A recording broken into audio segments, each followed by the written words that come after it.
അച്യുതനിൽ നിന്ന് വി എസിലേക്കുള്ള മാറ്റത്തിന് വഴിമരുന്നിട്ടത് കേരളത്തിന്റെ നെല്ലറയായ കുട്ടനാടാണ്. അവകാശ സമരങ്ങൾക്ക് കുട്ടനാട്ടിലെ കർഷക തൊഴിലാളികളെ പാകപ്പെടുത്തിയത് അച്യുതാനന്ദനാണ്. ജന്മിത്വത്തിന്റെ ആജ്ഞകൾക്ക് കീഴ്പ്പെട്ട നോക്കത്താ ദൂരമുള്ള പാടങ്ങളിലും കായൽ നിലങ്ങളിലും ഉഴുതുമറിഞ്ഞ ജീവിതമായിരുന്നു കർഷക തൊഴിലാളിയുടേത്.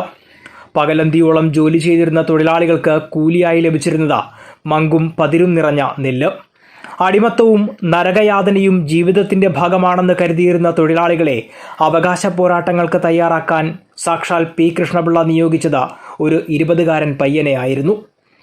4-5 വർഷത്തെ കയർ ഫാക്ടറി ജീവിതവും സംഘടനാ പരിചയവും മാത്രം കൈമുതലാക്കി അച്യുതാനന്ദൻ കുട്ടനാട്ടിലെത്തി.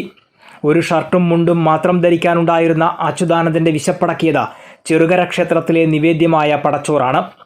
പാടശേഖരങ്ങളുടെ ചിറകളിൽ പന്തകെട്ടി താമസിച്ചിരുന്ന തൊഴിലാളികൾക്കിടയിൽ അച്യുതാനന്ദൻ സംഘടനാ പ്രവർത്തനം നടത്തി. വൈകുന്നേരങ്ങളിൽ ഓരോ പന്തകളിലും കയറിയിറങ്ങി തൊഴിലാളികളോട് ദീർഘമായി സംസാരിച്ചു. നീട്ടിയും കുറുക്കിയുമുള്ള അച്യുതാനന്ദന്റെ സംസാരശൈലി രൂപപ്പെട്ടതിന് പിന്നിൽ ഈ കുട്ടനാട് വാസത്തിന്റെ സ്വാധീനമുണ്ട്. കർഷക തൊഴിലാളികൾ പതിയെ തങ്ങൾ നേരിടുന്ന ചൂഷണത്തെപ്പറ്റി മനസ്സിലാക്കി തുടങ്ങി. ശ്രീമൂലം കായലിലെ കൃഷിപ്പാടത്ത് 12 ദിവസം തൊഴിലാളികൾ പണിമുടക്ക് നടത്തി. കൊയ്ത കറ്റകൾ മെതിക്കാതെ നടത്തിയ സമരം തൊഴിലാളികളുടെ കൂലി വർധനവിലേക്ക് നയിച്ചു. കുട്ടനാട്ടിലെ സഹവാസം നിരവധി സൗഹൃദങ്ങളും അച്യുതാനന്ദന് സമ്മാനിച്ചു. കർഷക തൊഴിലാളികളുടെ ആദ്യ സംഘടിത പ്രസ്ഥാനമായ തിരുവിതാംകൂർ കർഷക തൊഴിലാളി യൂണിയൻ നിലവിൽ വന്നത് ഇക്കാലത്താണ്. കുട്ടനാട്ടിലെ വിവിധ പഞ്ചായത്തുകളിലേക്ക് പടർന്ന യൂണിയൻ പിന്നീട് മറ്റ് ജില്ലകളിലേക്കും വ്യാപിച്ചു. ഇതോടെ കേരള സ്റ്റേറ്റ് കർഷക തൊഴിലാളി യൂണിയൻ എന്ന സംസ്ഥാനാടിസ്ഥാനത്തിലുള്ള സംഘടന രൂപീകൃതമായി. വെളിയനാട് പഞ്ചായത്തിലെ കുമരങ്കരിയിൽ യൂണിയന്റെ വാർഷിക സമ്മേളനം തടസ്സപ്പെടുത്താൻ ജന്മിമാരുടെ ഒത്താശയോടെ പോലീസ് ശ്രമിച്ചു. സമ്മേളനത്തിന് നിരോധന ഉത്തരവ് നൽകി.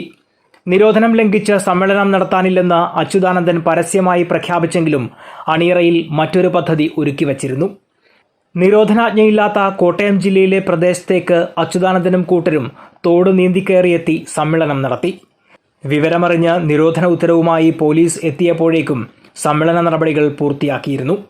ജന്മിമാരുടെ കുബുദ്ധിക്ക് അച്യുതാനന്ദൻ ഏൽപ്പിച്ച ആദ്യ പ്രഹരമായിരുന്നു ഇത്. യൂണിയൻ സംഘാടനത്തിലെ മികവ് തൊഴിലാളി നേതാവ് എന്ന പട്ടം അച്യുതാനന്ദന് ചാർത്തിക്കൊടുത്തു. ഇതോടെ അച്യുതാനന്ദൻ എന്ന പേര് വി എസിലേക്ക് ചുരുങ്ങി.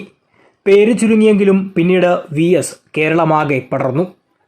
ACV news, Alappuzha.